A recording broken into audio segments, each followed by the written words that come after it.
ഇദ്ദേഹത്തിന്റെ ചരിത്രം അന്വേഷിച്ചു കഴിഞ്ഞാൽ എത്ര കേസുകളുണ്ട് എന്നുള്ളത് ഇനിയും കണ്ടെത്തേണ്ടിയിരിക്കുന്നു.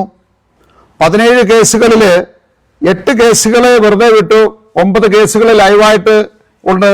അതില് ഗർഭിണിയായ സ്ത്രീയെ ഉപദ്രവിച്ചത് മുതൽ ഉദ്യോഗസ്ഥന്മാരെ തടഞ്ഞത്, അറസ്റ്റ് ചെയ്ത് കൊണ്ടുപോകുമ്പോൾ തടഞ്ഞ് വണ്ടിയിൽ നിന്ന് പോലീസുകാരെ ഉപദ്രവിച്ച് ചാടാൻ ശ്രമിച്ചതിന്റെ കേസ് മുതൽ അങ്ങനെയുള്ള ഒട്ടനവധി കേസുകളാണുള്ളത്. അതിലേക്കൊന്നും ഞാൻ പോകുന്നില്ല.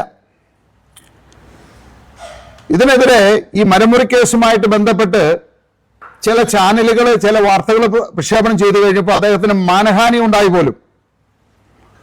അദ്ദേഹം അതിനെതിരെ കർണാടകയിൽ പോയിട്ട് ഇവർക്കെതിരെ ഒരു കേസ് ഫയൽ ചെയ്തു.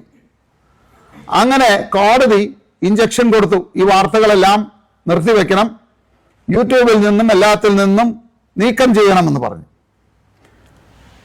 ഇവിടുത്തെ ചാനലുകാർ കോടതിയെ സമീപിച്ചു, സത്യാവസ്ഥ തെളിയിപ്പിച്ചു കഴിഞ്ഞപ്പോൾ അതേ കോടതി തന്നെ അത് വീണ്ടും റീഇൻസ്റ്റേറ്റ് ചെയ്യാൻ പറഞ്ഞു.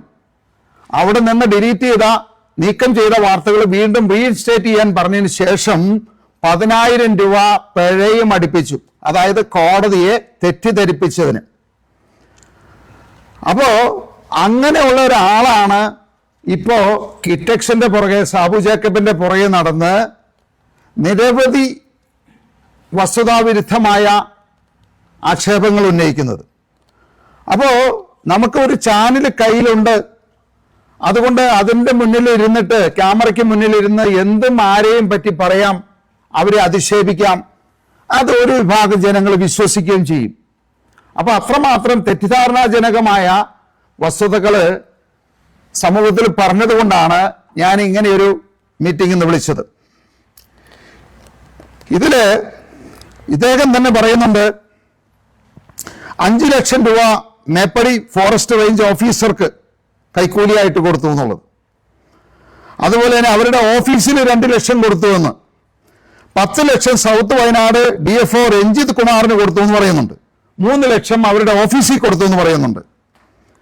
3 ലക്ഷം DFO ബാബുരാജിന് കൊടുത്തു എന്ന് പറയുന്നുണ്ട്. 2 ലക്ഷം DFO ധനീഷ് കുമാറിന് കൊടുത്തു എന്ന് പറയുന്നുണ്ട്.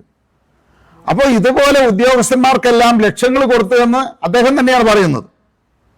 അപ്പൊ ഈ ഉദ്യോഗസ്ഥന്മാരെയും രാഷ്ട്രീയക്കാരെയും ഭരിക്കുന്നവരെയെല്ലാം കൂടെ ഉണ്ടെങ്കിൽ എന്ത് വൃത്തികേടും ചെയ്യാമെന്നാണ് അദ്ദേഹം ഇത് തെളിയിച്ചിരിക്കുന്നത്.